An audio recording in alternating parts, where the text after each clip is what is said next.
Hi, Mason. This is number 9, the question you've asked me.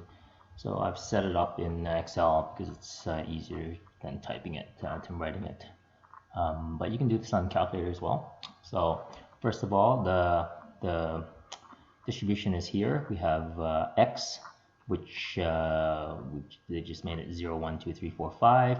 And the probability that x is happening is 15% for 0, 20% for 1 happening, 30% for 2 happening, 20% for 3 happening, and 15% for 4 happening.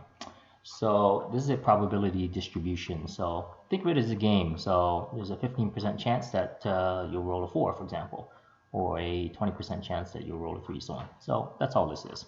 So the question says find the variance. So the formula for variance of a probability distribution is, here it is, let's see, right.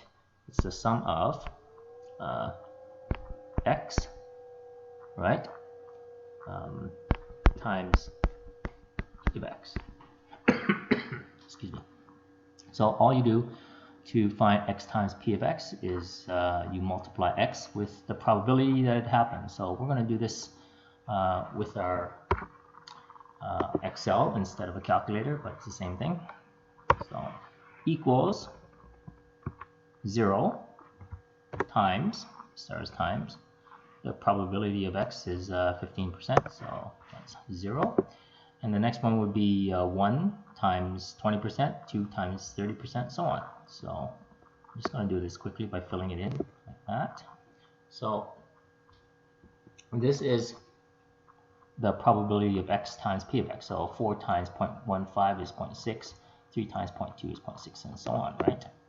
So the next thing I'm going to do is I'm going to add them all up. So to add them all up, I'll just sum them. So I'll use the auto sum function, which just adds all of those up. So sum from E3 to, in this case, E7 is, let's put it back, is 2. So this all adds up to 2. So really, we write E of x is equal to. So E of x is the expected value of x, which means that this is what you expect to happen in the long run. If you played this game forever and ever and ever, you would, on average, the expected value is really the average. So it's mu, right? It would be 2. So let's go over here. So this is really equal to mu, right? Which is the population mean or the population average. And in this case, it's equal to 2. Okay. The next thing we're going to do is find the variance. So the formula for variance is this. So sigma squared equals the sum of, okay, x minus mu squared times p of x. And that's the variance. So what this tells us to do is to take every x value, subtract from that the mean. In this case, we've calculated the mean, which is 2, or the expected value. We square it, and then we multiply it with its associated probability. So once you do all of that, this means to sum or to add. So we add them all up. Just like up here, we added x times p of x. So we found x times p of x, and then we added them all up to be 2. So let's go over here. So x minus mu. Okay, so I wrote mu because I can't type it. So x minus mu is equal to, in this case, the first one is 0 minus 2. Okay, and that's minus 2. So x minus mu is 0 minus 2. Remember, E of x is mu. Gives you minus 2.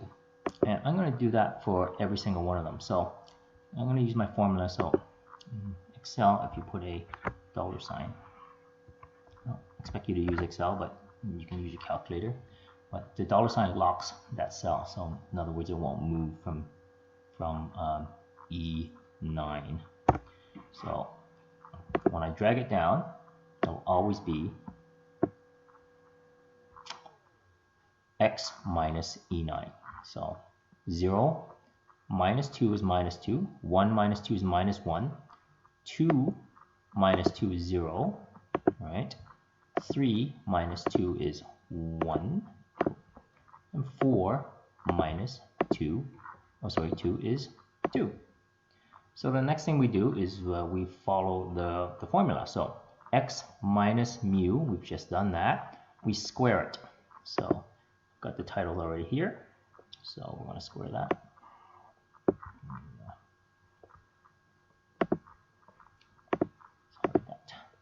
So the next thing we do is we square each one of these. So we take minus 2 and we square it.